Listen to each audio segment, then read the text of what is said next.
Good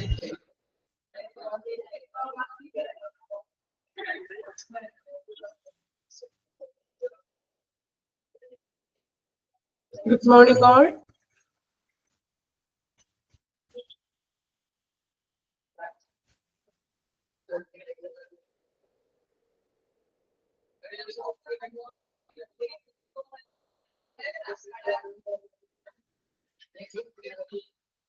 Okay. അപ്പൊ കഴിഞ്ഞ ക്ലാസ്സിൽ നമ്മള് ഹോസ്പിറ്റൽ വാർഡ് എന്ന് പറഞ്ഞ ചാപ്റ്റർ സ്റ്റാർട്ട് ചെയ്തു. ദെൻ കുറച്ച് കാര്യങ്ങളൊക്കെ പറഞ്ഞു, ഡെഫിനീഷൻ, പർപ്പസ്. ദെൻ നമ്മളൊരു കോഡൊക്കെ വെച്ചായിരുന്നു, PNC. ഓർമ്മയുണ്ടോ? ഓർക്കുന്നുണ്ടോ എല്ലാവരും? നോക്കിയോ അത്രയും ഭാഗം? ഓക്കെ. പിന്നെ ഞാൻ റിപ്പീറ്റ് ചെയ്യണ്ടല്ലോ. then എടുത്ത് കഴിഞ്ഞിട്ട് ഒന്നും കൂടി പറയാം കേട്ടോ. അപ്പൊ ലാസ്റ്റ് വൺ നമ്മൾ നോക്കിയത് സ്പെഷ്യലൈസ്ഡ് വാർഡ്സ് വരെയാണ് അല്ലേ? ആണോ? ഗൈനക്കോളജി, ഓങ്കോളജി, നെഫ്രോളജി, ന്യൂറോളജി അല്ലേ? റിവൈസ് ചെയ്യണോ? ഓക്കെ, ജസ്റ്റ് ഒന്ന് പറഞ്ഞു കേട്ടോ. ഇനി കഴിഞ്ഞ ക്ലാസ്സിൽ കയറാത്തവർക്ക് ഉണ്ടെങ്കിൽ അവർക്ക് വേണ്ടിയിട്ട് കൂടിയാണ്. ജസ്റ്റ് ഒന്ന് റിവൈസ് ചെയ്യുകയാണ്. നമ്മൾ കഴിഞ്ഞ ക്ലാസ്സിൽ ഹോസ്പിറ്റൽ വാർഡ് അല്ലെ, ഹോസ്പിറ്റലിലുള്ള വാർഡ് എന്ന് പറഞ്ഞൊരു സംവിധാനം ഉണ്ട്, നമുക്ക് എല്ലാവർക്കും അറിയാവുന്നതാണല്ലോ. അപ്പൊ അതിന്റെ ഡെഫിനിഷൻ നോക്കി നമ്മൾ അല്ലെ. Ward is a room in a hospital where beds are arranged for many people, often people who need similar treatment. Stay can be long term or short term depending upon the severity of condition. അല്ലെ, ഹോസ്പിറ്റലിലെ ഒരു വലിയൊരു റൂമാണ് ward എന്ന് പറയുന്നത്. Then അവിടെ many people ഉണ്ട്, അവർക്ക് വേണ്ടിയിട്ട് ബെഡ്സ് ഒക്കെ അറേഞ്ച് ചെയ്തിട്ടുണ്ട്. ഏകദേശം എല്ലാവർക്കും ഒരേ സിമിലർ ട്രീറ്റ്മെന്റ് ആണ് ഫോളോ ചെയ്യുന്നത്. ദെൻ ഒരു പേഷ്യന്റ് അഡ്മിറ്റ് ആകുന്നത് അല്ലെങ്കിൽ സ്റ്റേ ചെയ്യുന്നത് പേഷ്യൻസിന്റെ രോഗത്തിന്റെ അടിസ്ഥാനത്തിലാണ്. ചില പേഷ്യൻസിനെ 5 ദിവസമായിരിക്കും അഡ്മിറ്റ് ആക്കുന്നത്, ചില പേഷ്യൻസിനെ എന്താണ് ഒരു 7 days ഒക്കെ ആയിരിക്കാം അല്ലെ. നല്ല ക്ലാസ് ആണോ? ശരിയായിരിക്കും. ദെൻ അപ്പൊ അങ്ങനെയാണ് ഒരു ഹോസ്പിറ്റൽ വാർഡ് എന്ന് പറയുന്നത്. ദെൻ നമ്മൾ വീണ്ടും നോക്കിയത് പർപ്പസ്. ഈ ഹോസ്പിറ്റൽ വാർഡിന്റെ ഉദ്ദേശം എന്താണ്? ഇങ്ങനെ നമ്മൾ വാർഡിലെ പേഷ്യൻസിനെ വെക്കുന്നതിന്റെ ഉദ്ദേശം എന്തൊക്കെയായിരുന്നു? പോയിന്റ് തന്നെ പഠിക്കണം എന്ന് ഞാൻ പറഞ്ഞു. ഡയഗ്നോസിസ് ആൻഡ് ട്രീറ്റ്മെന്റ് അല്ലെ, ടെസ്റ്റുകളൊക്കെ നടത്താനും ചികിത്സയ്ക്കും. പ്രൊമോട്ടിംഗ് ഹെൽത്ത് അല്ലെ, ആരോഗ്യത്തെ നമ്മൾ സംരക്ഷിക്കുക. ടീച്ചിങ് ആൻഡ് റിസർച്ചിങ്, ടീച്ചിങ് രോഗം കണ്ടെത്തുക അല്ലെ, പുതിയ പുതിയ പഠനങ്ങളിലൂടെ രോഗത്തിനെ കണ്ടെത്തുക. റിസർച്ച് ഗവേഷണങ്ങൾ, രോഗങ്ങളെ കുറിച്ചിട്ടൊക്കെ ഗവേഷണങ്ങൾ നടത്തുക. Render professional nursing and medical care to patients, പേഷ്യൻസിന് നല്ലൊരു റെൻഡർ മീൻസ് പ്രൊവൈഡ് ചെയ്യുക, നല്ലൊരു രോഗി പരിചരണം നൽകുക. Then provide necessary equipments, the essential drugs and all other stores requirement for patient care and organized manner. നല്ലൊരു ഓർഗനൈസ്ഡ് മാനറിൽ അവർക്ക് ആവശ്യമായിട്ടുള്ള എക്യുപ്മെന്റ്സുകളും ആവശ്യമായിട്ടുള്ള ഡ്രഗ്സ് ദാറ്റ് ഈസ് മെഡിസിൻസുകൾ ലഭ്യമാക്കുക.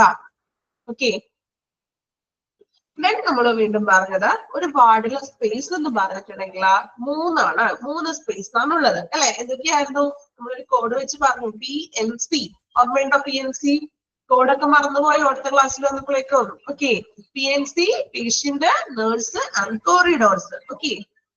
ദെൻ ടൈപ്പ് ഓഫ് വാർഡുകളാണ് നമ്മൾ നോക്കിയത്. ജനറൽ വാർഡും ഉണ്ട്, അതോടൊപ്പം തന്നെ സ്പെഷ്യലൈസ്ഡ് വാർഡുകൾ. സ്പെഷ്യലൈസ്ഡ് വാർഡ് എന്ന് പറയുമ്പോൾ എന്തൊക്കെയാണ്? Gynaecology, maternity, oncology, nephrology, ophthalmology, then neurology. ഗൈനക്കും മെറ്റേണിറ്റി എന്ന് പറഞ്ഞാൽ ഫീമെയിൽ വാർഡുകളാണ്.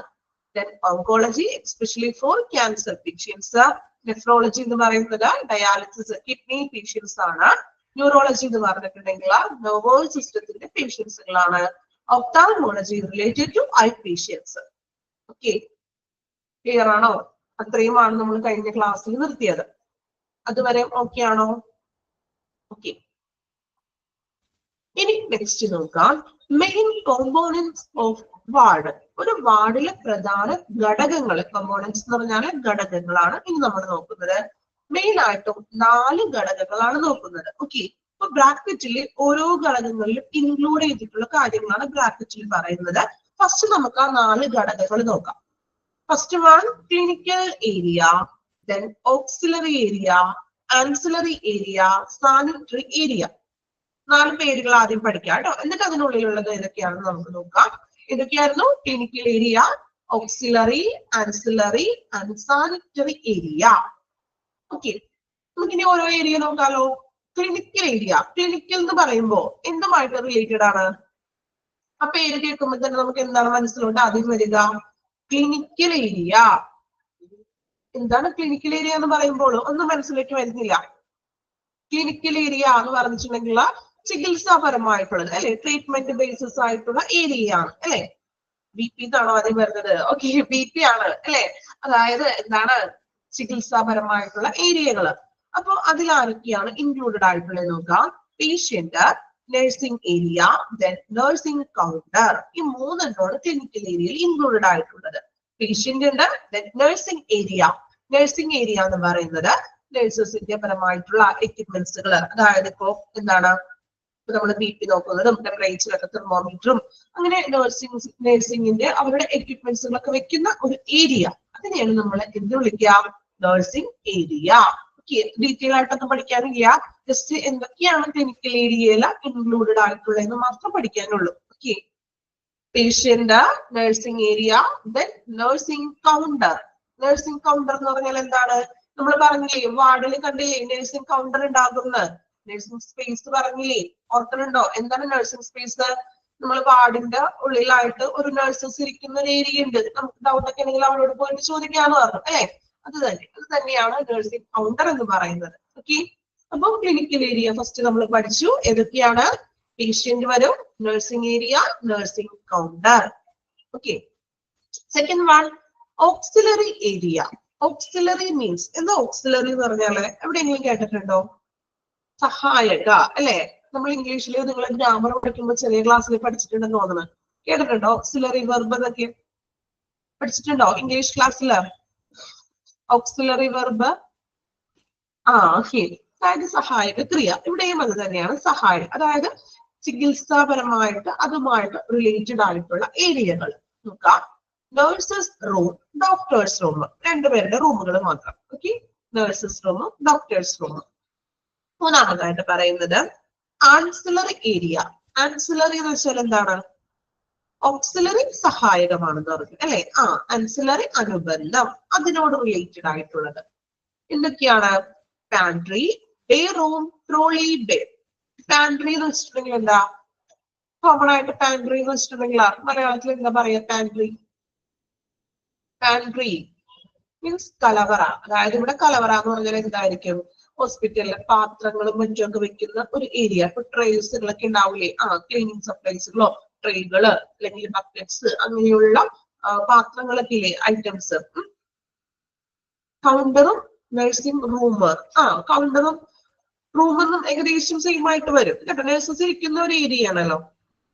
ഓക്കെ, ആൻസിലറി എന്ന് പറയുമ്പോൾ പാൻട്രിയും day room, trolley bay. Pantry എന്ന് വെച്ചിട്ടുണ്ടെങ്കിൽ ഈ പാത്രങ്ങളും മറ്റൊക്കെ വെക്കുന്ന ഒരു ഏരിയ. Then next one day room. Day room പറയാൻ പോകുന്നുള്ളൂ, വെയിറ്റ് ചെയ്യൂ. ഓക്കെ, ഡേ റൂം എന്ന് വെച്ചിട്ടുണ്ടെങ്കിൽ എന്താണ്? പേഷ്യൻസിനും അതുപോലെ തന്നെ ഒരു റിലാക്സേഷൻ ഒക്കെ വേണ്ടിയിട്ടുള്ള ഒരു റൂം, ഒരു റെസ്റ്റിംഗ് റൂം പോലെ. ഒരു കട്ടിലും അല്ലെങ്കിൽ ഒരു എന്താ പറയാ, ഒരു കട്ടിലും ഒരു ചെയറൊക്കെ ഇട്ടിട്ട് റെസ്റ്റിനുള്ള ഒരു റൂമാണ് റെസ്റ്റിംഗ് റൂം. ഓക്കെ, ചിൽ റൂം എന്ന് പറയും. Okay, then trolley bay. Trolley bay എന്ന് വെച്ചിട്ടുണ്ടെങ്കിൽ എന്താ? മെഡിസിൻസും മറ്റും സാധനങ്ങളൊക്കെ എക്യുപ്മെന്റ്സ് ഒക്കെ കൊണ്ടുപോകാനായിട്ടുള്ള ട്രോളികളൊക്കെ വെക്കില്ലേ, ഇതിനാണ് ഈ ട്രോളി ബേ എന്ന് പറയുന്നത്. Okay, then last one sanitary area. Sanitary area എന്ന് പറയുമ്പോൾ നമുക്കറിയാലോ ബാക്ക് സൈഡ് ഒക്കെ വരും അല്ലെ. ടോയ്ലറ്റ്സും ഡേർട്ടി യൂട്ടിലിറ്റി ഒക്കെയാണ്. ഡേർട്ടി യൂട്ടിലിറ്റി എന്ന് പറഞ്ഞാൽ അറിയാലോ, അതായത് മെഡിക്കൽ സപ്ലൈസുകളും അങ്ങനെ ഉപേക്ഷിച്ചിട്ടുള്ള ബാക്കി പഴയതായിട്ടുള്ള സാധനങ്ങളൊക്കെ നമ്മൾ ബാക്ക് സൈഡിലൊക്കെ ഉപേക്ഷിച്ചിട്ട് ഇട്ടിട്ടുണ്ടാവുമല്ലോ, ആ ഒരു ഏരിയ സാനിറ്ററി ഏരിയ. ഓക്കെ, ഒന്നും കൂടി പറയാം കേട്ടോ. മെയിൻ കോമ്പോണൻസ് ഓഫ് വാർഡ് എന്ന് പറയുന്നത് മെയിൻ ആയിട്ട് 4 കോമ്പോണൻസ് ആണുള്ളത്. Clinical area, auxiliary area, ancillary area and sanitary area. Clinical area എന്ന് പറയുമ്പോൾ ചികിത്സാപരമായിട്ടുള്ള ഒരു ഏരിയയാണ്. So patient, nursing area, nursing counter, അതാണ് ക്ലിനിക്കൽ ഏരിയയിൽ വരുന്നത്. അപ്പൊ നിങ്ങൾ പഠിക്കുമ്പോൾ ഓരോന്നായിട്ട് പഠിക്കുക. എല്ലാവരും കൂടി മിക്സപ്പ് ചെയ്ത് പഠിച്ച് എന്താ പറയാ കൺഫ്യൂഷൻ ആക്കി പോകരുത്. സോ എന്ത് ചെയ്യുക? Clinical area. ക്ലിനിക്കൽ ഏരിയയിൽ വരുന്നത് ഏതൊക്കെയാണ്? Patient, nursing area, nursing counter, അങ്ങനെ പഠിച്ചു പോകുക കേട്ടോ. Then auxiliary area. ഓക്സിലറി ഏരിയയിൽ വരുന്നത് ഏതൊക്കെയാണ്? നഴ്സസ് റൂമും ഡോക്ടേഴ്സ് റൂമും. ദെൻ ആൻസിലറി ഏരിയയിൽ വരുന്നത് pantry, day room, trolley bay. Sanitary ഏരിയയിൽ വരുന്നത് ടോയ്ലറ്റ്സ്, ഡെർട്ടി യൂട്ടിലിറ്റി. ഓക്കെ, ഇത് ബൈ ഹാർട്ട് ചെയ്തൊന്ന് പഠിക്കണം കേട്ടോ, കാരണം എപ്പോഴും എക്സാം ചോദിക്കാറുണ്ട് ക്വസ്റ്റ്യൻ. ഓക്കെ, ഈ ഒരു സെക്ഷനിൽ നിന്ന് എപ്പോഴും ചോദിക്കാറുണ്ട്. ചോദിക്കുന്ന ഒരു മെത്തേഡ് എന്ന് പറയുന്നത് ചിലപ്പോ ഈ ഒരു രീതി ആയിരിക്കാം. എക്സാമ്പിൾ പറയാം കേട്ടോ, നോക്കാം. Pantry, day room, trolley bay. Identify which components of the ward. ഏത് വാർഡിൽ ഏത് കോമ്പോണൻസ് ആണെന്ന് ചിലപ്പോൾ ഐഡന്റിഫൈ ചെയ്യാനായിരിക്കും പറയുന്നത്. ഈ ഇത്രയും നമ്മൾ ഇൻക്ലൂഡഡ് ആയിട്ടുള്ള സംഭവങ്ങൾ തരും. ഇപ്പൊ ചിലപ്പോൾ pantry, day room, trolley bay ആയിരിക്കാം, അല്ലെങ്കിൽ ടോയ്ലറ്റ്സ്, ഡേർട്ടി യൂട്ടിലിറ്റി ആയിരിക്കാം. സോ അതുകൊണ്ടാണ് ഓരോന്നും കൃത്യമായിട്ട് പഠിക്കണം, എങ്കിൽ മാത്രമേ നമുക്കത് നല്ല രീതിയിൽ അത് അറ്റൻഡ് ചെയ്യാൻ പറ്റുള്ളൂ. ഓക്കെ, ഒന്ന് വായിച്ചു നോക്കാമോ? മെയിൻ കോമ്പോണൻസ് സിമ്പിൾ ആണ്, വായിക്കുമ്പോൾ തന്നെ ഒന്ന് പഠിച്ചു പോകുക. Main components of ward important question ആണ്, അത് പഠിക്കണം കേട്ടോ.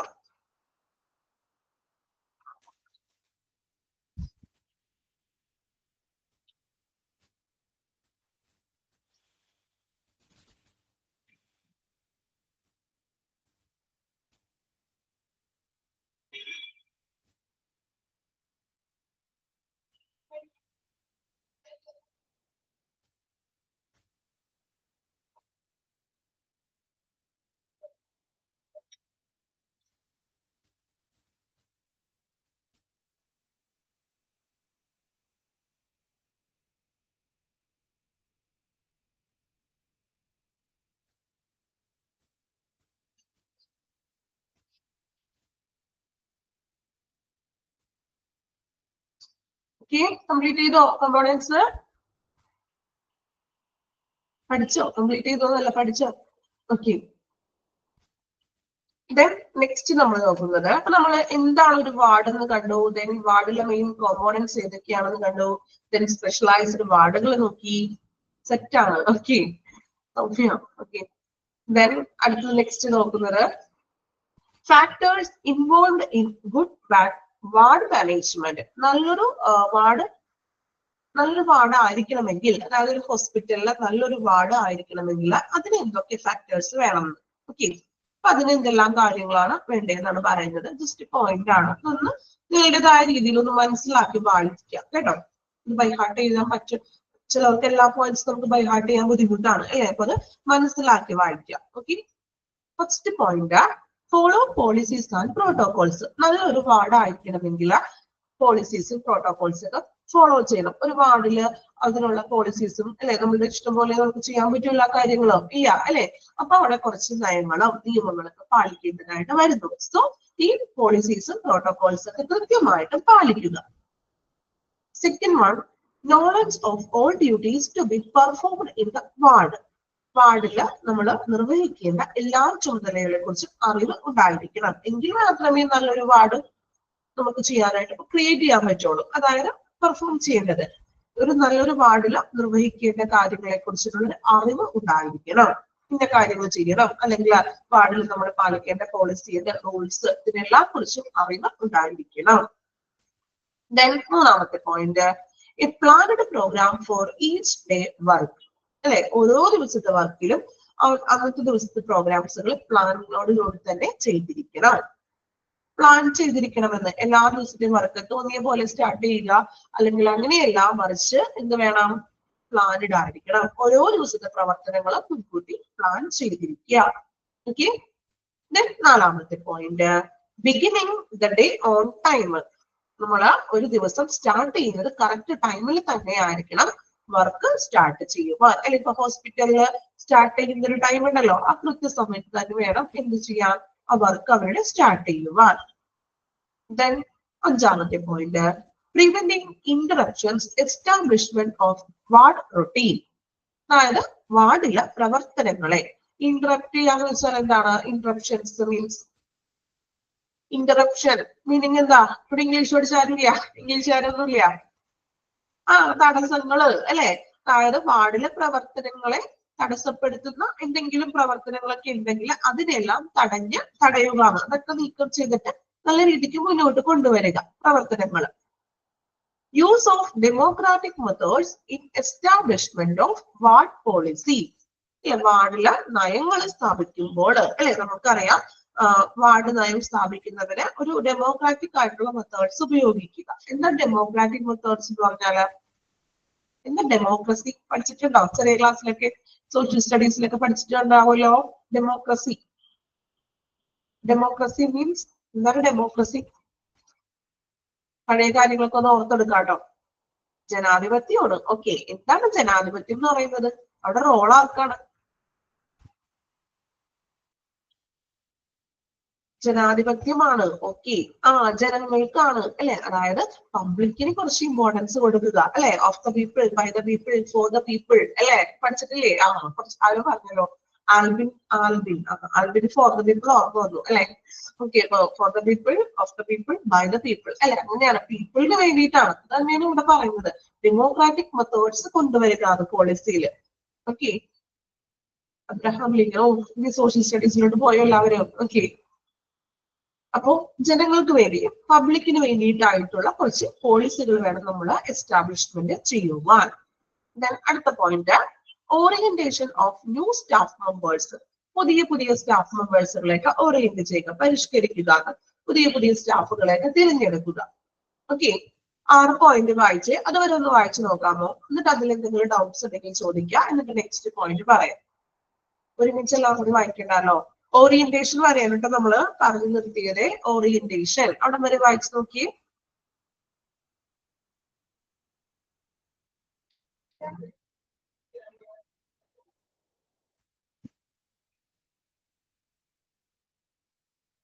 സിമ്പിൾ ആണ്, നിങ്ങൾക്ക് മനസ്സിലാകുന്ന രീതിയിൽ അത് അർത്ഥം മനസ്സിലാക്കി ഒന്ന് വായിച്ചാൽ മതി കേട്ടോ. അത് എന്താ ബൈഹാർട്ട് ചെയ്ത് പഠിക്കണമെന്ന് ഞാൻ പറയണില്ല, അർത്ഥം മനസ്സിലാക്കാം. ഏറ്റവും എളുപ്പം മാക്സിമം നിങ്ങളുടേതായ രീതിയിലോട്ടാണ് ഞാൻ പറയുന്നത്. ആ ഒരു രീതിയിൽ നിങ്ങൾക്ക് മനസ്സിലാവുന്ന രീതിയിൽ അത് വായിച്ചെടുക്കുക. ഓക്കെ,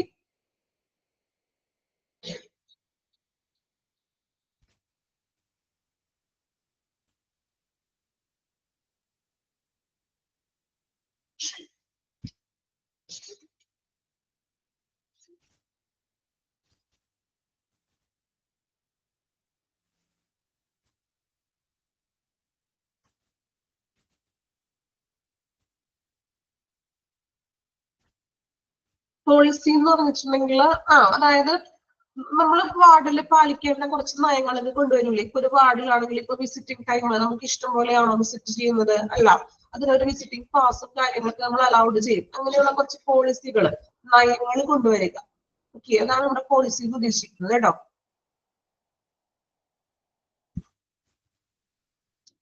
പ്രിവെന്റിങ് ഇന്ററപ്ഷൻസ് എന്ന് പറഞ്ഞാൽ വാർഡിന്റെ പ്രവർത്തനങ്ങളെ തടസ്സപ്പെടുത്തുന്ന എന്തെങ്കിലും, മീൻസ് ഇപ്പോ എന്താണ് പറയുന്നത്, ഇപ്പൊ ചിലപ്പോ വല്ല പേഷ്യൻസ് തമ്മിൽ അല്ലെങ്കിൽ എന്തെങ്കിലും പ്രശ്നങ്ങൾ, വല്ല ചെറിയൊരു ഇഷ്യൂ ഉണ്ടായി, അപ്പൊ അതിനെല്ലാം നമ്മൾ നല്ല രീതിയിൽ നീക്കം ചെയ്തിട്ട് ആ തടസ്സങ്ങളെ മാറ്റിയാൽ മാത്രമേ അത് നല്ല രീതിയിൽ വർക്ക് ആകുള്ളൂ അല്ലെ? ഓക്കെ, ആ ഒരു മീനിങ് ആണ് തടസ്സങ്ങൾ എന്ന് പറയുമ്പോൾ.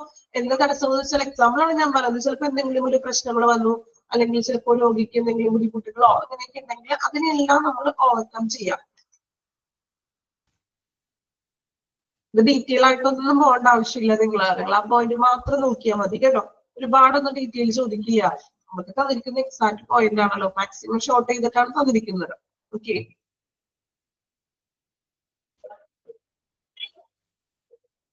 പിന്നെ പോയിന്റ് നിങ്ങൾ അധികം കാണുമ്പോൾ നിങ്ങൾ ഓർക്കും, പക്ഷെ ഇത് ബുദ്ധിമുട്ടാണല്ലോ പഠിക്കാറുണ്ട് അല്ലെ? ആൻസിലറി പറഞ്ഞത് ഓർക്കണില്ലേ? 2 പ്രാവശ്യം പറഞ്ഞല്ലോ. ആൻസിലറി എന്ന് പറഞ്ഞാൽ എന്താണ്? അനുബന്ധ ഏരിയ. അതിൽ ഇൻക്ലൂഡഡ് ആയിട്ടുള്ളതാണ് pantry, day room, trolley.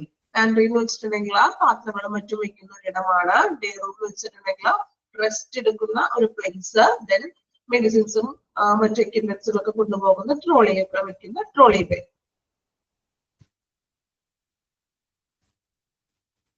Components കഴിഞ്ഞിട്ടല്ലേ നമ്മൾ ഫാക്ടേഴ്സിലോട്ട് കടന്നത്?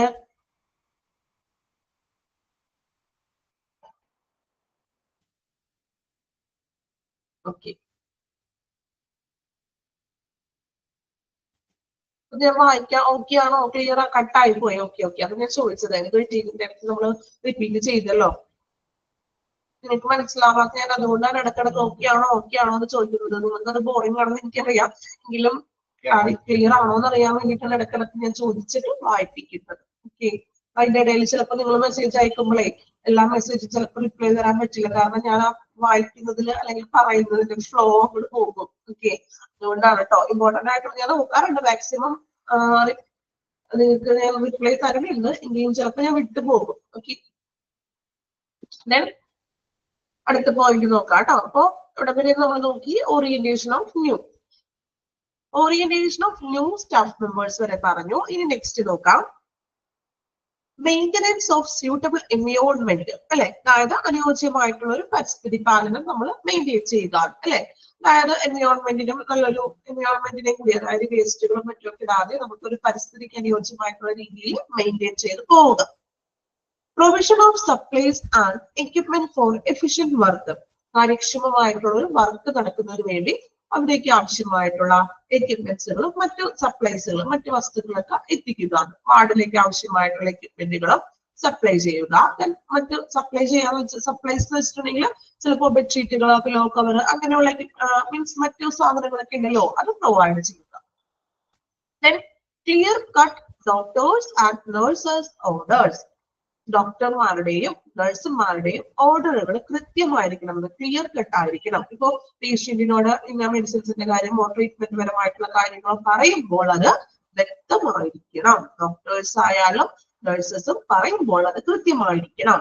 ഓക്കെ, ഇപ്പൊ മെഡിസിൻ കഴിക്കുന്ന കാര്യത്തിൽ നഴ്സുമാർ പറയുമല്ലോ, അതൊക്കെ കൃത്യമായിട്ട് പറഞ്ഞിരിക്കണം, എങ്കിലല്ലേ അത് പേഷ്യൻസിന് ഫോളോ ചെയ്യാൻ പറ്റുള്ളൂ. സോ അതൊക്കെ കൃത്യമായിട്ട് പറയുക. Then accurate records, full reports. accurate ചെയ്യാന്ന് വെച്ചിട്ടുണ്ടെങ്കിൽ കൃത്യമായിട്ടും റിപ്പോർട്ടുകളെല്ലാം എന്ത് വേണം, റെക്കോർഡ്സ് ചെയ്തിരിക്കണം. പേഷ്യൻസിന്റെ റിപ്പോർട്ടുകളൊക്കെ ചെയ്യണ്ടേ, അതെല്ലാം അക്യുറേറ്റ് ആയിരിക്കാം. അതായത് മെഡിസിൻസ് കൊടുക്കുന്നതും മറ്റും കൃത്യമായിട്ട് നമ്മൾ രേഖപ്പെടുത്തി ഇരിക്കണം.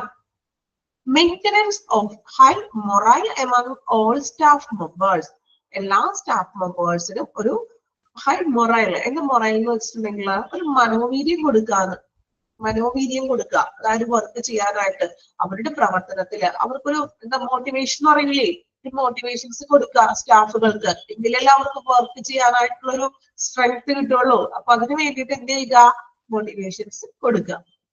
Then establishment of good working relationship with the ward and with other associates, നല്ലൊരു വർക്കിംഗ് റിലേഷൻഷിപ്പ് ഉണ്ടായിരിക്കണമെന്ന് വാർഡും അതോടൊപ്പം തന്നെ അതർ അസോസിയേറ്റ്സ് മറ്റു ഡിപ്പാർട്ട്മെന്റുകളൊക്കെ ആയിട്ട് നല്ലൊരു കോർപ്പറേഷൻ ഉണ്ടായിരിക്കുക. ഇപ്പൊ വാർഡിലും നഴ്സുമാരും തമ്മിലുള്ള മറ്റിപ്പോ വേറൊരു ഡിപ്പാർട്ട്മെന്റ് ആണെന്ന് വിചാരിക്കുക, ഇപ്പോ എക്സ്റേയോ അല്ലെങ്കിൽ ലബോറട്ടറി ഉണ്ടെങ്കിൽ ആ മറ്റു ഡിപ്പാർട്ട്മെന്റുകളുമായിട്ട് നല്ലൊരു ഗുഡ് വർക്കിംഗ് റിലേഷൻഷിപ്പ് ഉണ്ടായിരിക്കുക. Then delegation of responsibility. എന്താ ഡെലിഗേഷൻ എന്ന് വെച്ചാൽ ഡെലിഗേഷൻ പ്രതിനിധി റെസ്പോൺസിബിലിറ്റി ആണ്, പ്രതിനിധി ഉത്തരവാദിത്തം. അതായത് ഓരോ സ്റ്റാഫിനും അവരവരുടേതായിട്ടുള്ള ഉത്തരവാദിത്തങ്ങളുണ്ട്, അത് കൃത്യമായിട്ടും ചെയ്തിരിക്കുക. ഓക്കെ, ഓരോ സ്റ്റാഫുകൾക്കും ഡ്യൂട്ടീസ് ഉണ്ട് അല്ലെ, അപ്പൊ ആ ഡ്യൂട്ടീസ് കൃത്യമായിട്ടും അവരെ ചെയ്തിരിക്കണം. വെൽ പ്ലാനഡ് അസൈൻമെന്റ്സ് അല്ലെ, അതായത് നന്നായിട്ട് ആസൂത്രണം ചെയ്തിരിക്കണം. എല്ലാ അതായത് എല്ലാ പ്രവർത്തനങ്ങളും പ്ലാനോട് കൂടിയിട്ട് വേണം ചെയ്യുവാൻ. Well arranged time for personal, എന്താ അവിടെ പറയുന്നത്, അതായത് ഓരോ പേഴ്സണലും സമയം കൃത്യമായിട്ടും ടൈമൊക്കെ ക്രമീകരിച്ചിരിക്കണം എന്ന്. അതായത് വർക്കിംഗ് ഷെഡ്യൂള്, അതായത് നമുക്കറിയാമോ ഷിഫ്റ്റ് ടൈം ഉണ്ടാവും, ഓരോ സ്റ്റാഫുകൾക്കും ഇന്ന ടൈമാണ്, നെക്സ്റ്റ് അടുത്ത സ്റ്റാഫിന്റെ ടൈം, അതെല്ലാം കൃത്യമായിട്ട് ഷെഡ്യൂൾ ചെയ്തിരിക്കുക. ഗുഡ് ടീച്ചിങ് ആൻഡ് സൂപ്പർവിഷൻ, അല്ലെ, നല്ലൊരു ടീച്ചിങ്ങും അതുപോലെ തന്നെ സൂപ്പർവിഷനും ഉണ്ടായിരിക്കണം. അതായത് ഒരു വാർഡിലെ കാര്യങ്ങളൊക്കെ ടീച്ച് ചെയ്യാനും, അതായത് ഒന്ന് പേഷ്യൻസിന്റെ കാര്യങ്ങളൊക്കെ പഠിക്കാനും അതോടൊപ്പം തന്നെ ഒരു മേൽനോട്ടം അല്ലെ, ഒരു സൂപ്പർവിഷൻ, എല്ലാ പേഷ്യൻസിന്റെ അടുത്തൊക്കെ ചെന്ന് അവരുടെ കാര്യങ്ങളും ക്ഷേമങ്ങളൊക്കെ ഒന്ന് അന്വേഷിച്ച് ഒരു മേൽനോട്ടം വഹിക്കുക. ഓക്കെ, വായിച്ചു നോക്കാം കേട്ടോ, സിമ്പിൾ ആണ്, അത് അർത്ഥം മനസ്സിലാക്കി നിങ്ങൾ വായിക്കാം.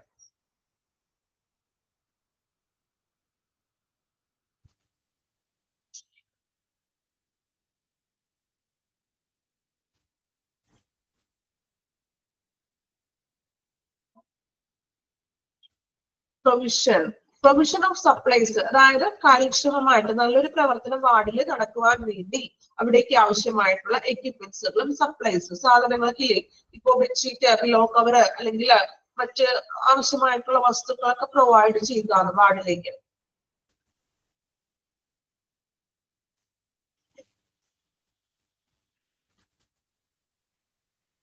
നിങ്ങൾ വായിക്കുക, ഓരോ പോയിന്റും അർത്ഥം മനസ്സിലാക്കി നിങ്ങൾ വായിക്കുക. വായിക്കുന്നതിന് മുൻപായിട്ട് നിങ്ങൾ അത് മനസ്സിലായില്ലല്ലോ എന്ന് വിചാരിക്കല്ലേ, നിങ്ങൾ വായിക്കുക. ഓക്കെ, വായിച്ചിട്ട് മനസ്സിലായില്ലെങ്കിൽ ചോദിക്കുക കേട്ടോ.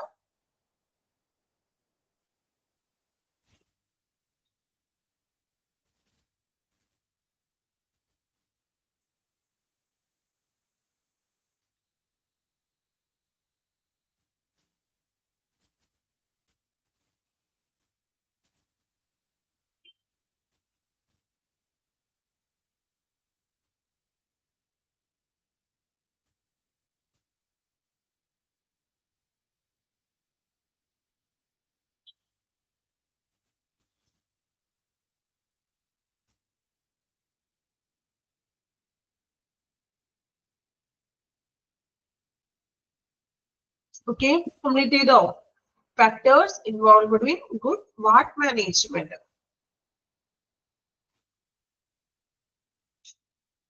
ക്ലിയർ ആണല്ലോ? ഓക്കെ. Then നെക്സ്റ്റ് നമ്മൾ നോക്കുന്നത് duties of ward clerk or secretary. അപ്പോ ഒരു വാർഡില് ക്ലർക്ക് ഉണ്ട് അല്ലെങ്കിൽ സെക്രട്ടറി. അപ്പൊ അദ്ദേഹത്തിന്റെ ഡ്യൂട്ടീസ് ആണ് ഇനി പറയുന്നത്. ശ്രദ്ധിക്കാം duties. First one, compelling and recording medical charts, reports and correspondence. എന്താ കറസ്പോണ്ടൻസ് എന്ന് പറഞ്ഞാലോ? കറസ്പോണ്ടൻസ് മലയാളത്തിൽ എന്താ പറയാ? കറസ്പോണ്ടൻസ് കേട്ടിട്ടുണ്ടോ? കറസ്പോണ്ടൻസ് കത്തിടപാടുകൾ കേട്ടിട്ടുണ്ടോ? അതായത് ഹോസ്പിറ്റലിൽ ഇപ്പൊ പരാതികളൊക്കെ വരാം, സജഷൻസ് വരാം, അല്ലെ? അങ്ങനെയുള്ള കാര്യങ്ങളൊക്കെ വരാം. അതിനാണ് ഈ കറസ്പോണ്ടൻസ് എന്ന് വിളിക്കുന്നത്. കമ്പലിംഗ്, റെക്കോർഡിംഗ് മെഡിക്കൽ ചാർട്ട്, പേഷ്യൻസിന്റെ മെഡിക്കൽ ചാർട്ടുകൾ റെക്കോർഡ് ചെയ്യുക. ദെൻ റിപ്പോർട്ട്സ് തയ്യാറാക്കുക. കത്തിടപാടുകൾ കൈകാര്യം ചെയ്യുക. നിർബന്ധമായിട്ടും കൈകാര്യം ചെയ്തിരിക്കുക. കമ്പലിംഗ് മീൻസ് നിർബന്ധമായും. സോ പേഷ്യൻസിന്റെ മെഡിക്കൽ ചാർട്ടുകൾ തയ്യാറാക്കുക, റിപ്പോർട്ട്സ് തയ്യാറാക്കുക, ദെൻ കത്തിടപാടുകൾ മെയിൻറ്റെയിൻ ചെയ്യുക. ഇത് നിർബന്ധമായിട്ടും ചെയ്തിരിക്കണം. ഇതാണ് ഫസ്റ്റ് ഡ്യൂട്ടി എന്ന് പറയുന്നത്. Okay. Second one, customers needs assessment, meeting quality standard for service and evaluation of customer satisfaction. Customer എന്ന് പറയുന്നത് ആരാണ് ഇവിടെ ഹോസ്പിറ്റലിലെ കസ്റ്റമർ? കസ്റ്റമർ എന്ന് പറഞ്ഞാൽ ആരാണ് ഹോസ്പിറ്റലിലെ? പേഷ്യന്റ് ആണ്, അല്ലെ? അപ്പൊ എന്താണ് ഇവിടെ പറയുന്നത്? കസ്റ്റമർ നീഡ് അസസ്മെന്റ്, പേഷ്യന്റുകളുടെ ആവശ്യങ്ങൾ വിലയിരുത്തുക, അല്ലെ?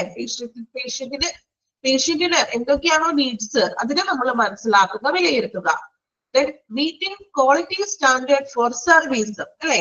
സേവനത്തിനുള്ള, അതായത് പേഷ്യൻസിന് നമ്മൾ കൊടുക്കുന്ന സേവനം ക്വാളിറ്റി, അതിന്റെ ഹൈ സ്റ്റാൻഡേർഡ്, നല്ല ക്വാളിറ്റി ആണോ എന്ന് ചെക്ക് ചെയ്യുക. ഇവാലുവേഷൻ ഓഫ് കസ്റ്റമർ സാറ്റിസ്ഫാക്ഷൻ, പേഷ്യന്റിന്റെ സംതൃപ്തിയെ ഇവാലുവേറ്റ് ചെയ്യുക. പേഷ്യന്റ് സാറ്റിസ്ഫൈഡ് ആണോ നമ്മൾ കൊടുക്കുന്ന ട്രീറ്റ്മെന്റിലും നമ്മൾ കൊടുക്കുന്ന സേവനത്തിലും? നമ്മൾ മീൻസ് ഹോസ്പിറ്റലിൽ കൊടുക്കുന്ന സേവനങ്ങളിലും ഹോസ്പിറ്റലിൽ നടക്കുന്ന പ്രവർത്തനത്തിലും രോഗി സംതൃപ്തനാണോ എന്ന് ഇവാലുവേറ്റ് ചെയ്യുക, വിലയിരുത്തുക. ഓക്കെ, ക്ലിയർ ആണോ? രണ്ടാമത്തെ പോയിന്റ്, കസ്റ്റമർ നീഡ്, പേഷ്യന്റിന്റെ ആവശ്യങ്ങൾ വിലയിരുത്തുക. ദെൻ അവർക്ക് കൊടുക്കുന്ന സേവനങ്ങള് ക്വാളിറ്റി ഉണ്ടോ, അല്ലെ? സേവനത്തില് നല്ലൊരു ഗുണനിലവാരം ഉണ്ടോ എന്ന് ചെക്ക് ചെയ്യുക. ദെൻ പേഷ്യൻസിന് എന്താണ്, സംതൃപ്തി ആയിട്ടുണ്ടോ? നമ്മൾ കൊടുക്കുന്ന സേവനത്തില് പേഷ്യന്റ് സംതൃപ്തിയാണോ, സാറ്റിസ്ഫൈഡ് ആണോ എന്ന് ചെക്ക് ചെയ്യുക. ഓക്കെ. ഇനി മൂന്നാമത്തെ point, provide support to health care staff and ensure appropriate maintenance of patient care unit. അതായത് ഹെൽത്ത് കെയർ സ്റ്റാഫിന് സപ്പോർട്ട് കൊടുക്കാന്ന്. അവരുടെ സ്റ്റാഫ്, വർക്ക് ചെയ്യുന്ന സ്റ്റാഫുകൾ ഉണ്ടല്ലോ, അവർക്ക് ഒരു സപ്പോർട്ട് കൊടുക്കുക, അല്ലെ? നമ്മളുടെ ഒരു മേലുദ്യോഗസ്ഥർ നമുക്ക് സപ്പോർട്ട് ചെയ്യുമ്പോൾ അവർക്കും എന്താ പറയാ, അവർ വളരെ പ്ലസന്റ് ആയിരിക്കും, നല്ല രീതിയിൽ നമുക്ക് വർക്ക് ചെയ്യാനും സാധിക്കും, അല്ലെ? അപ്പൊ ഹെൽത്ത് കെയർ സ്റ്റാഫുകൾക്ക് നല്ലൊരു പിന്തുണ കൊടുക്കുക, അല്ലെ? ഒരു സപ്പോർട്ട് കൊടുക്കുക. അതോടൊപ്പം തന്നെ പേഷ്യന്റ് കെയർ യൂണിറ്റിലേക്ക് ആവശ്യമായിട്ടുള്ള ഒരു കെയർ ഉറപ്പുവരുത്തുന്നതാണ്. അതായത് കുറച്ചും കൂടി പേഷ്യന്റ് കെയർ യൂണിറ്റ് എന്ന് പറയുമ്പോൾ പേഷ്യൻസ് കിടക്കുന്ന ഒരു ഏരിയകൾ, ഇപ്പൊ വാർഡും മറ്റു ഏരിയകള്, അവിടെ കുറച്ചും കൂടി എന്താണ്, അപ്രോപ്രിയേറ്റ് ആയിട്ടുള്ള മെയിന്റനൻസ് ചെയ്യുക. മീൻസ് മെയിന്റനൻസ് ചെയ്യാന്ന് വെച്ചാല് കുറച്ച് ഡെവലപ്ഡ് ആക്കാണ്, പുതിയ പുതിയ എക്യുപ്മെന്റ്സുകളോ അങ്ങനെയുള്ള പുതിയ പുതിയ കാര്യങ്ങൾ കൊണ്ടുവരിക. ദെൻ അടുത്ത point, administer efficient communication network and manage the flow of traffic. Administer efficient communication. എന്താ administer efficient എന്ന് പറയുന്നത്? അല്ലെ, അതായത് കാര്യക്ഷമമായിട്ടുള്ള നല്ലൊരു കമ്മ്യൂണിക്കേഷൻ നെറ്റ്വർക്ക് ഉണ്ടായിരിക്കണമെന്ന്. പേഷ്യന്റും അല്ലെങ്കിൽ ഹോസ്പിറ്റലും തമ്മിൽ നല്ലൊരു കമ്മ്യൂണിക്കേഷൻ നെറ്റ്വർക്ക് ഉണ്ടായിരിക്കുക. Manage flow of traffic. പേഷ്യൻസിന്റെ ആ ഒരു വരുന്ന ഒരു ഫ്ലോ നമ്മൾ മാനേജ് ചെയ്യുന്നത് ഇദ്ദേഹമാണ്. അതായത് ഹോസ്പിറ്റലിലേക്ക് പേഷ്യൻസിന് ഒരുപാട് വരുമ്പോൾ ഭയങ്കര തിരക്കും കാര്യങ്ങളൊക്കെ വരും അല്ലെ, ഭയങ്കര തിക്കും തിരക്കൊക്കെ വരൂലേ, അതിനെയാണ് ട്രാഫിക് എന്നോട് ഉദ്ദേശിക്കുന്നത് കേട്ടോ. അപ്പോ ഇതുപോലെ തന്നെ വാഹനങ്ങളിൽ വരും വർക്ക് ചെയ്യാനായിട്ടുള്ളതും ദെൻ പേഷ്യൻസ് അകത്തേക്ക് പ്രവേശിക്കുമ്പോൾ തിക്കും തിരക്കൊന്നും ഇല്ലാതെ അതിനെല്ലാം മാനേജ് ചെയ്യുന്ന ഉത്തരവാദിത്തം കൂടി ഇവിടെ വാർഡ് ക്ലർക്കിന്റെ ഡ്യൂട്ടിയാണ്. ഓക്കെ, ഒരുപാട് പേഷ്യൻസ് ഒക്കെ വരികയാണെങ്കിൽ അവര് ഡീലൊക്കെ ചെയ്യുക അല്ലെങ്കിൽ അവരെ മാനേജ് ചെയ്യുക. ഓക്കെ, അപ്പൊ പേഷ്യൻസിന് ബെഡ് അവൈലബിൾ ആണോ എന്നുള്ള കാര്യങ്ങളൊക്കെ നോക്കിക്കൊണ്ട് അവരെ ഡീൽ ചെയ്യുക. ഓക്കെ, ദെൻ 2 പോയിന്റ് കൂടി പറഞ്ഞിട്ട് വായിക്കാലോ പോരെ? ഈ 2 പോയിന്റ് കൂടി പറഞ്ഞതിന് ശേഷം വായിച്ചു നോക്കിയാൽ മതിയല്ലോ? മതിയോ? ഓക്കെ, 2 പോയിന്റ് കൂടി വായിച്ചിട്ട് നമുക്കൊന്ന് വായിച്ചു നോക്കാം കേട്ടോ. Provide assistance to all nurses and ensure appropriate cleanliness of all units. Assistance to all nurses. Assistance ചെയ്യാന്ന് വെച്ചാൽ എന്താണ്? അസിസ്റ്റൻസ്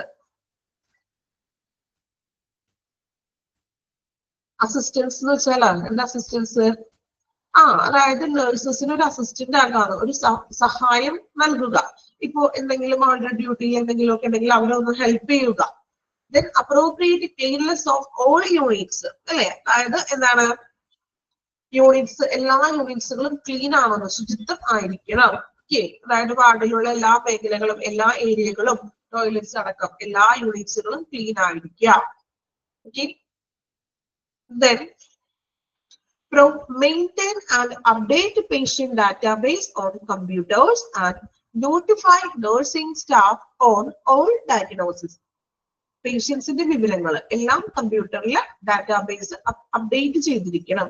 ആ വാർഡിലേക്ക് വരുന്ന പേഷ്യൻസിന്റെ വിവരങ്ങൾ ഡീറ്റെയിൽസുകൾ എന്ത് ചെയ്യുക, എന്ത് വേണം, ഡാറ്റാബേസിൽ നമ്മൾ തയ്യാറാക്കുകയും ദെൻ ഡാറ്റാബേസ് മെയിൻറ്റെയിൻ ചെയ്യുക, നിലനിർത്തുകയും ചെയ്യുക. അതോടൊപ്പം തന്നെ എന്താണ്, രോഗനിർണയങ്ങൾ, ഇപ്പൊ ടെസ്റ്റുകളൊക്കെ നടത്തുമല്ലോ, ഓൾ ഡയഗ്നോസിസ്. ഇപ്പൊ പേഷ്യൻസിന് നമ്മൾ ബ്ലഡ് ടെസ്റ്റുകൾ നടത്താം, അല്ലെങ്കിൽ എക്സ്റേ, ECG തുടങ്ങിയ ടെസ്റ്റുകളൊക്കെ നടത്തും.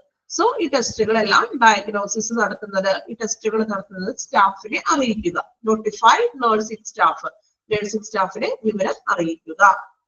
ഓക്കെ, ഇതൊന്ന് വായിച്ചു നോക്കിയേ. ഫസ്റ്റത്തെ 6 പോയിന്റ് ആണ് നമ്മൾ പറഞ്ഞത്, വായിച്ചു നോക്കാം കേട്ടോ. ഇത് പോയിന്റുകളാണ്. ഇത് ഈ ഒരു രീതിക്ക് നമുക്ക് ആ പോയിന്റുകൾ അങ്ങനെ തന്നെ വായിച്ചു പോകാൻ പറ്റുള്ളൂ കേട്ടോ. അതിൽ കൂടുതൽ എക്സാമ്പിൾ എക്സ്പ്ലനേഷൻ ഒന്നും ആവശ്യമില്ല. അത് ഒരുപാട് എക്സ്പ്ലനേഷൻ ഞാൻ പറഞ്ഞിട്ടുണ്ടെങ്കിൽ നിങ്ങൾക്കും അത് ഭയങ്കര ബോറിംഗ് ആയിരിക്കും. ഓക്കെ, ജസ്റ്റ് ആ പോയിന്റുകൾ നമുക്ക് വായിക്കാം. ഓക്കെ, ഫസ്റ്റ് 6 പോയിന്റ് വായിച്ചു നോക്കാം കേട്ടോ. മീനിങ് മനസ്സിലാക്കി നിങ്ങൾ വായിച്ചു പോവാ കേട്ടോ.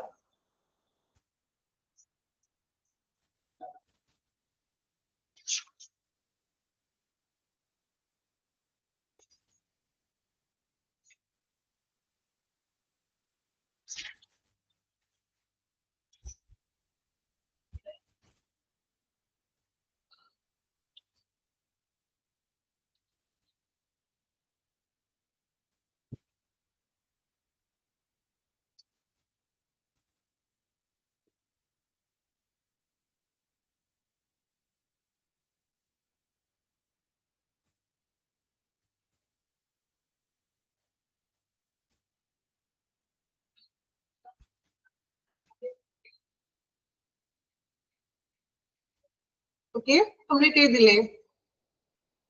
നെക്സ്റ്റ് പോയിന്റ് നോക്കാം. Coordinate with various departments and ensure proper services and supplies of unit. അല്ലെ, മറ്റു ഡിപ്പാർട്ട്മെന്റുകളുമായിട്ട് കോർഡിനേറ്റ് ചെയ്ത് പ്രവർത്തിക്കുക. Then ensure proper service and supplies of unit. എന്താണ്, മറ്റു വകുപ്പുകളുമായിട്ടൊക്കെ സഹകരിച്ച് പ്രവർത്തിക്കുകയും യൂണിറ്റിന്റെ ശരിയായിട്ടുള്ള സേവനങ്ങളും അല്ലെങ്കിൽ നഴ്സിംഗ് അല്ലെങ്കിൽ വിതരണങ്ങളും ഉറപ്പാക്കുക. അതായത് സപ്ലൈസ്, ആവശ്യമായിട്ടുള്ള വസ്തുക്കളും സേവനങ്ങളും ഉറപ്പാക്കുക. മറ്റു ഡിപ്പാർട്ട്മെന്റ് എന്ന് പറയുമ്പോൾ മറ്റ് ഇപ്പോ എക്സ്റേ ആകാം, അല്ലെങ്കിൽ ലബോറട്ടറിയോ അങ്ങനെ മറ്റു ഡിപ്പാർട്ട്മെന്റുകളുമായിട്ട് കോർഡിനേറ്റ് ചെയ്ത് പ്രവർത്തിച്ചുകൊണ്ട് നല്ലൊരു സേവനവും അതുപോലെ തന്നെ അവർക്ക് ആവശ്യമായിട്ടുള്ള സപ്ലൈസ് യൂണിറ്റിന് ആവശ്യമായിട്ടുള്ള സപ്ലൈസുകൾ ലഭ്യമാക്കുക. Prepare and update patient charts with ancillary reports and forms from various departments. അതായത് പേഷ്യൻസിന്റെ ചാർട്ട് പ്രിപ്പയർ ചെയ്യുക അല്ലെങ്കിൽ അത് അപ്ഡേറ്റ് ചെയ്യുക. മറ്റു അനുബന്ധ റിപ്പോർട്ടുകളും അനുസരിച്ച് ആൻസിലറി റിപ്പോർട്ട്സുകൾ അനുബന്ധ റിപ്പോർട്ട്സുകളൊക്കെ നോക്കിക്കൊണ്ട് മറ്റു ഡിപ്പാർട്ട്മെന്റുകളിൽ നിന്നൊക്കെ വാങ്ങിച്ചുകൊണ്ട് പേഷ്യൻസിന്റെ ചാർട്ട് ക്രിയേറ്റ് ചെയ്യുക അല്ലെങ്കിൽ അത് പ്രിപ്പയർ ചെയ്യുക, അപ്ഡേറ്റ് ചെയ്യുക. അതായത് റിസൾട്ടുകളൊക്കെ നമ്മൾ മറ്റു ഡിപ്പാർട്ട്മെന്റിലൊക്കെ പോയി വാങ്ങിച്ചുകൊണ്ട് വന്നിട്ട് പേഷ്യൻസിന്റെ ചാർട്ട് പ്രിപ്പയർ ചെയ്യുക. Okay. Then maintain discharge summary reports for all patients and keep records of all patients. Okay. പേഷ്യൻസിന്റെ ഡിസ്ചാർജ് സമ്മറി മെയിൻറ്റെയിൻ ചെയ്യുക. എന്താണ് ഡിസ്ചാർജ് സമ്മറി എന്ന് പറയുന്നത്? ഡിസ്ചാർജ്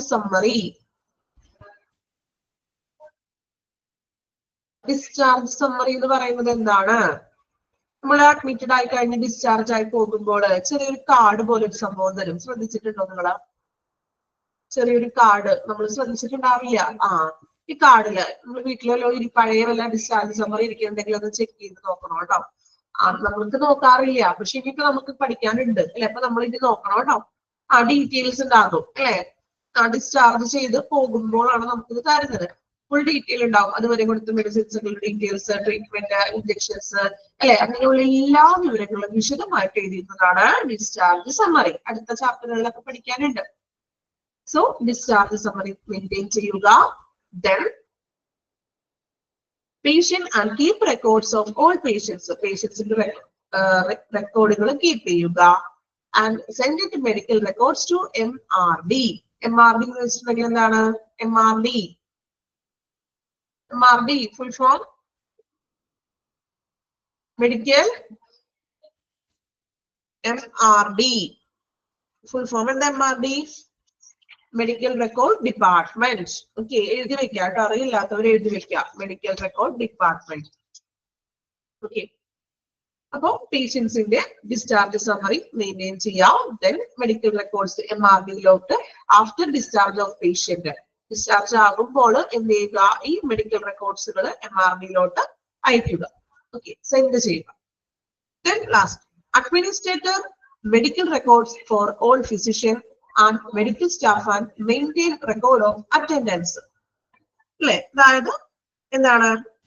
ഫിസിഷ്യന്മാർക്കും എല്ലാ ഫിസിഷ്യന്മാർക്കും അതോടൊപ്പം തന്നെ മെഡിക്കൽ സ്റ്റാഫുകൾക്കും റെക്കോർഡുകൾ നൽകുകയും അവര് ഹാജറുകൾ അതിൽ സൂക്ഷിക്കുകയും വേണം. അതായത് പേഷ്യൻസ് വരുമ്പോഴുള്ള അവരുടെ ഹാജറും അങ്ങനെയുള്ള കാര്യങ്ങളൊക്കെ മെഡിക്കൽ റെക്കോർഡ്സിൽ സൂക്ഷിക്കുക. Monitor all emergency calls and evacuate facilities when required. Emergency കോളുകൾ, അതായത് അവിടേക്ക് വരുന്ന ഇപ്പൊ വാർഡിലേക്ക് വിളിക്കുന്ന കോളുകളൊക്കെ അറ്റൻഡ് ചെയ്യുക. മോണിറ്റർ ചെയ്യാന്ന് വെച്ചാൽ അറ്റൻഡ് ചെയ്യുക. Evacuate facility when required. എന്താ ഇവാക്യുവേറ്റ് എന്ന് വെച്ചാൽ? ഇവാക്യുവേറ്റ് കേട്ടിട്ടുണ്ടോ? Evaluate അല്ലാട്ടോ, evacuate. ഇവാക്യുവേറ്റ് എന്ന് വെച്ചിട്ടുണ്ടെങ്കിൽ ഒഴിവാക്കുക എന്ന്. അതായത് ഇവാക്യുവേറ്റ് മീൻസ് ഒഴിവാക്കുക എന്നുള്ളൊരു മീനിങ് ആണ്. അതായത് നമുക്ക് അടിയന്തര കോളുകൾ, എമർജൻസി ആയിട്ടുള്ള കോളുകളൊക്കെ അറ്റൻഡ് ചെയ്യുകയും ചെയ്യുക. ദെൻ ആവശ്യമില്ലാത്തവ, അനാവശ്യമായിട്ടുള്ളത് ഇവാക്യുവേറ്റ് ചെയ്യുക, ഒഴിവാക്കാതെ അനാവശ്യമായിട്ടുള്ള കോളുകൾ ഒഴിവാക്കുക. Then last one, placing doctors visit, ECG, echo etcetera in medical record. Doctors visit ചെയ്യുന്നതും പേഷ്യന്റിനെ വിസിറ്റ് ചെയ്യുമല്ലോ, അതും അതുപോലെ തന്നെ ഇപ്പൊ ECG, എക്കോ തുടങ്ങിയവയൊക്കെ പേഷ്യൻസിന് എടുക്കുകയാണെങ്കിൽ അത് മെഡിക്കൽ റെക്കോർഡ്സിൽ രേഖപ്പെടുത്തുക. ഓക്കെ, ഇത്രയുമാണ് ഒരു സെക്രട്ടറിയുടെ ഡ്യൂട്ടി എന്ന് പറയുന്നത്. അപ്പോ വാർഡ് സെക്രട്ടറിക്ക് അല്ലെങ്കിൽ ക്ലർക്കിന് വലിയൊരു ഡ്യൂട്ടി തന്നെയാണ്. ആണോ? പോയിന്റ് വായിച്ചിട്ട് എന്ത് തോന്നി? വലിയൊരു ഡ്യൂട്ടി അല്ലേ? നിസ്സാര കാര്യമാണോ അദ്ദേഹത്തിനുള്ളത്? നമുക്ക് പഠിക്കാൻ തന്നെയുണ്ട് അല്ലേ? അപ്പോ നല്ലൊരു ഡ്യൂട്ടി അദ്ദേഹത്തിനുണ്ട്. ഒരു വാർഡില് നമ്മൾ ഹോസ്പിറ്റലിൽ പോകുമ്പോൾ നമുക്കറിയാം വാർഡുണ്ട്, വാർഡിൽ നഴ്സുമാരുണ്ട്, കുറച്ച് അസിസ്റ്റൻസ്, അങ്ങനെയുള്ള ആളുകളൊക്കെ ഉണ്ട്. പക്ഷെ ഇവർക്കെല്ലാം ഇത്രയും ഡ്യൂട്ടീസും കാര്യങ്ങളൊക്കെ ഉണ്ടെന്ന് നമ്മൾ ഇപ്പോഴല്ലേ അറിയുന്നത്? ആണോ? നമ്മൾ ഇനി ഹോസ്പിറ്റലിനെ കുറിച്ച് കൂടുതൽ പഠിക്കുകയാണ് അല്ലെ? അപ്പൊ നമ്മൾക്ക് അറിയാത്ത കാര്യങ്ങൾ നമ്മള് സത്യമാണ് അല്ലെ? അപ്പോ ഇനിയും കുറെ സത്യങ്ങൾ നമ്മൾ പഠിക്കാനുണ്ട് അല്ലെ. അപ്പോ എന്താണ് ഓരോ ഭാഗം നമ്മൾ പഠിക്കുമ്പോഴും നമുക്ക് പുതിയ പുതിയ അറിവുകളാണ് അല്ലെ നമ്മൾ ഹോസ്പിറ്റലിനെ കുറിച്ച് കൂടുതൽ അറിയുകയാണ് ചെയ്യുന്നത്. ഓക്കെ, വായിച്ചു നോക്കുക കേട്ടോ. നമ്മളിപ്പോ പറഞ്ഞ ലാസ്റ്റ് വരെയുള്ളതൊന്ന് വായിച്ചു നോക്കിക്കോളൂ. ഫസ്റ്റ് തുടങ്ങി ഒന്ന് വായിച്ചു നോക്കാം കേട്ടോ. മനസ്സിലാക്കി വായിക്കാം ഡ്യൂട്ടീസ് കേട്ടോ.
എല്ലാ പോയിന്റ്സും വായിക്കാം കേട്ടോ. Duties of ward clerk of secretary എന്ന് പറഞ്ഞിട്ട് പറയുന്നത്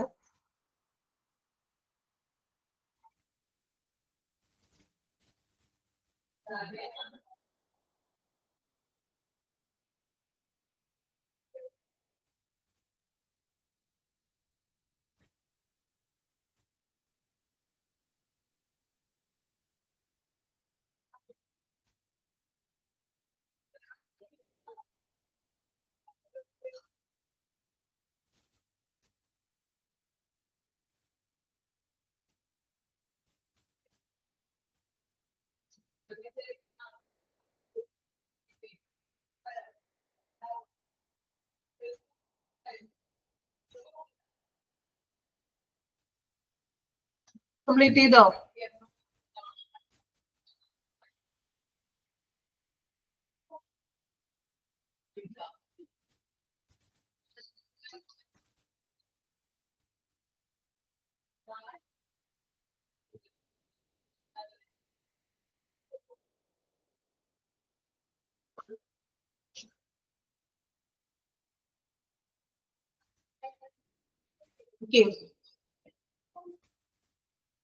ഇനി നെക്സ്റ്റ് നമ്മൾ നോക്കുന്നത് പേഷ്യന്റ് കെയർ എക്സിക്യൂട്ടീവ്. അപ്പൊ ഇനി അടുത്ത ആളാണ് കേട്ടോ. ഒരാൾ നമ്മൾ പറഞ്ഞു കഴിഞ്ഞു വാർഡ് സെക്രട്ടറി എന്ന കോഴ്സിനെ കുറിച്ചാണ് പറഞ്ഞത്. ഇനി നെക്സ്റ്റ് വരുന്നത് patient care executive or floor manager. വാർഡിനുള്ള ആൾക്കാരാണ് ഇതെല്ലാം. Patient care executive or floor manager. Complete എടുക്കണില്ല, കുറച്ച് ഭാഗം എടുക്കാലോ, ടൈം ഉണ്ടല്ലോ, കുഴപ്പമില്ലല്ലോ. നോക്കാം. A patient care executive is a professional who is specialized in helping people who are recovering from disease or disability. Underline ചെയ്യാട്ടോ, ആ ഒരു സെന്റൻസ് അണ്ടർലൈൻ ചെയ്ത് വെക്കാം ടെക്സ്റ്റില്. A patient care executive എന്ന് പറയുന്നത് അദ്ദേഹം ഒരു പ്രൊഫഷണൽ ആണ്.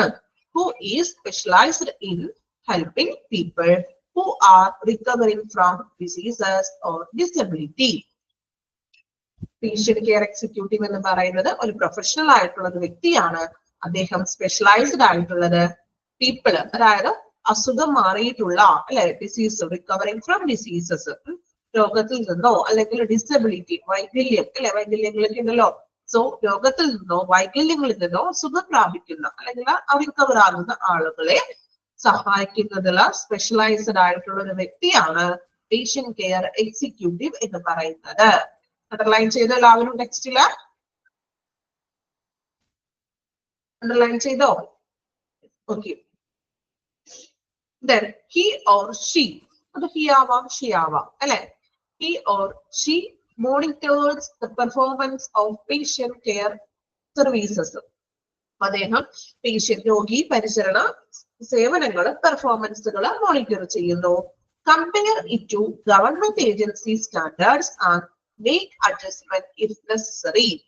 സോ രോഗിക്ക് നമ്മൾ നൽകുന്ന സേവനങ്ങൾ അല്ലെ, സർവീസസുകളെ എന്ത് ചെയ്യുന്നു, രോഗി പരിചരണ സേവനങ്ങളെ മോണിറ്റർ ചെയ്യുകയും compare to government agency standard, government agency standard ആയിട്ട് കമ്പയർ ചെയ്യുന്നത്. അതായത് ഇപ്പൊ ഗവൺമെന്റ് ഏജൻസി ഉദ്ദേശിക്കുന്നത് മറ്റ് ഗവൺമെന്റ് ഹോസ്പിറ്റലുകളിൽ ആ ഒരു കൊടുക്കുന്ന കാര്യങ്ങളൊക്കെ ഉണ്ടല്ലോ, അങ്ങനെയുള്ള ഏജൻസികളുമായിട്ട്, ഏജൻസി ഉദ്ദേശിക്കുന്നത് ഇപ്പൊ ഗവൺമെന്റ് ഹോസ്പിറ്റല് അല്ലെങ്കിൽ പ്രൈവറ്റ് ഹോസ്പിറ്റല്, അപ്പൊ അവിടെ നടക്കുന്ന അവര് പ്രൊവൈഡ് ചെയ്യുന്ന സേവനങ്ങളൊക്കെ ആയിട്ട് ഒന്ന് താരതമ്യം ചെയ്യുന്നു, കമ്പയർ ചെയ്യുന്നു.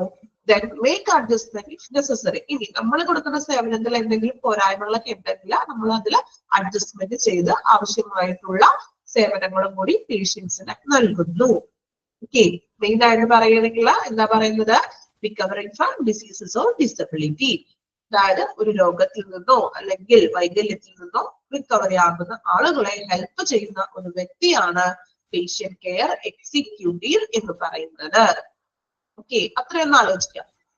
ദെൻ അദ്ദേഹം മോണിറ്റർ ചെയ്യുന്നു പേഷ്യൻസിന്റെ സേവനങ്ങള്, പേഷ്യൻസിന് നമ്മൾ നൽകുന്ന സേവനങ്ങളെ മോണിറ്റർ ചെയ്തുകൊണ്ട് ഗവൺമെന്റ് ഏജൻസിയുമായിട്ട് താരതമ്യപ്പെടുത്തിക്കൊണ്ട് നമുക്ക് പുതിയ പുതിയ മാറ്റങ്ങളൊക്കെ വരുത്താനുണ്ടെങ്കിൽ ആ പേഷ്യൻസിന് പുതിയ മാറ്റങ്ങളൊക്കെ വരുത്തി കൊടുക്കുന്നു. ഓക്കെ, ക്ലിയർ ആണോ? ഇനി അദ്ദേഹത്തിന്റെ ജോബ് ഡിസ്ക്രിപ്ഷൻ ആണ് നെക്സ്റ്റ് പറയുന്നത്.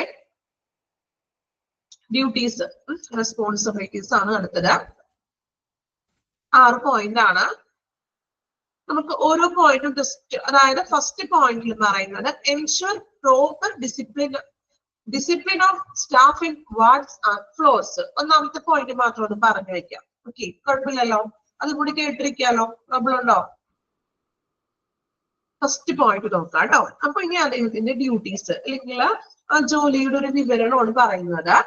Ensure proper discipline of staff in wards floors, അതായത് ഡിസിപ്ലിൻ ഉറപ്പുവരുത്തുക, സ്റ്റാഫുകൾക്കും വാർഡിലെ സ്റ്റാഫിനും മറ്റു ആ ഫ്ലോറിൽ ഡിസിപ്ലിൻ കൊണ്ടുവരിക. എന്തൊക്കെയാണ്? ചെക്ക് നോയ്സ് ലെവൽ അല്ലെ, അതായത് ശബ്ദനില പരിശോധിക്കുക. ഹോസ്പിറ്റലിൽ നിന്നും ഭയങ്കര അല്ലെങ്കിൽ വാർഡിനുള്ളിലൊക്കെ ഭയങ്കര സൗണ്ട്സുകളും കാര്യങ്ങളൊക്കെ, മൊബൈലൊക്കെ ആണെങ്കിൽ അധികം അങ്ങനെ യൂസ് ചെയ്യാൻ പാടില്ല, ഭയങ്കര സൗണ്ട്സും കാര്യങ്ങളൊക്കെ ആണെങ്കിൽ അതൊക്കെ ഒന്ന് ചെക്ക് ചെയ്യുക. Ensure availability of doctors, doctors എല്ലാം അവൈലബിൾ ആണോ എന്ന് ഉറപ്പുവരുത്തുക. Ensure abrupt response to nursing calls. Abrupt എന്ന് വെച്ചാൽ എന്താ? അബ്രപ്റ്റ്, പെട്ടെന്ന് തന്നെ നഴ്സിംഗ് കോഴ്സുകളൊക്കെ പെട്ടെന്ന് തന്നെ അറ്റൻഡ് ചെയ്യുക. Monitor staff behaviour and attitude, അവിടെയുള്ള സ്റ്റാഫുകളുടെ പെരുമാറ്റവും അല്ലെ, അവരെ മറ്റുള്ളവരോട് അവരുടെ എങ്ങനെയാണ് പെരുമാറ്റങ്ങൾ എന്നൊക്കെ അവരുടെ സ്വഭാവവും പെരുമാറ്റവും മോണിറ്റർ ചെയ്യുക. ഓക്കെ, ദെൻ അടുത്ത പോയിന്റ് കൂടി ഒന്ന് പറഞ്ഞു വെക്കാം കേട്ടോ. Perform duties related to hospital information system. Hospital information സിസ്റ്റവുമായിട്ട് എന്തൊക്കെ കാര്യങ്ങൾ ചെയ്യണം, അതായത് കമ്പ്യൂട്ടറൈസ്ഡ് ആണല്ലോ, അതാണ് HIS, ഹോസ്പിറ്റൽ ഇൻഫർമേഷൻ സിസ്റ്റം. ബ്രാക്കറ്റിൽ HIS എന്ന് എഴുതിയിട്ടുള്ളൂ കേട്ടോ ടെക്സ്റ്റില്.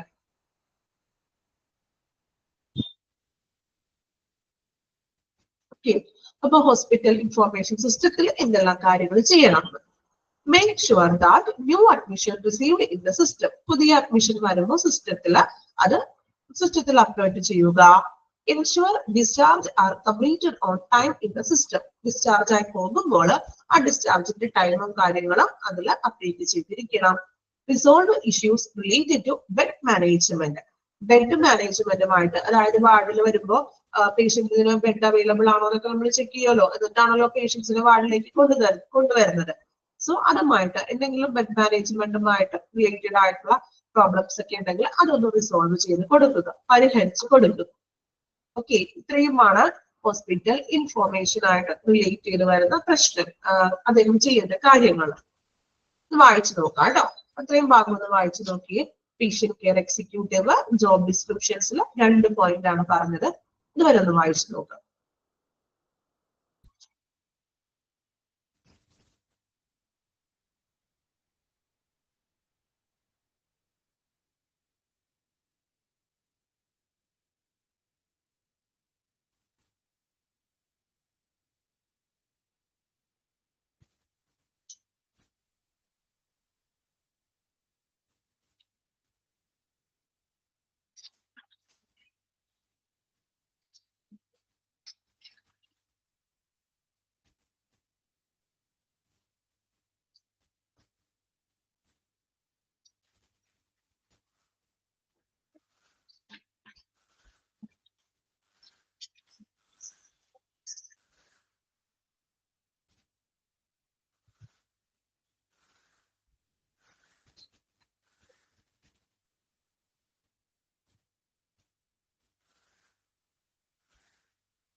കംപ്ലീറ്റ് ചെയ്തോ?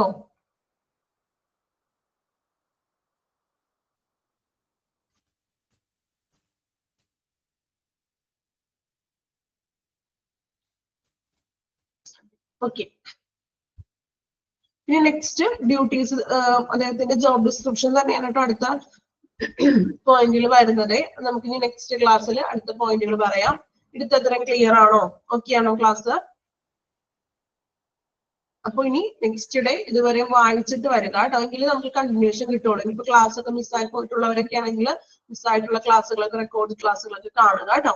ദെൻ അടുത്ത ക്ലാസ്സിൽ അതുവരെ അന്ന് തന്നെ നിങ്ങൾ മാക്സിമം പഠിക്കാൻ ശ്രമിക്കുക കേട്ടോ. ഓരോ ടീച്ചേഴ്സ് എടുക്കുന്ന പോർഷൻസുകൾ ആ ഒരു ദിവസം തന്നെ പഠിച്ചു പോവുക. Okay. Okay, thank you all.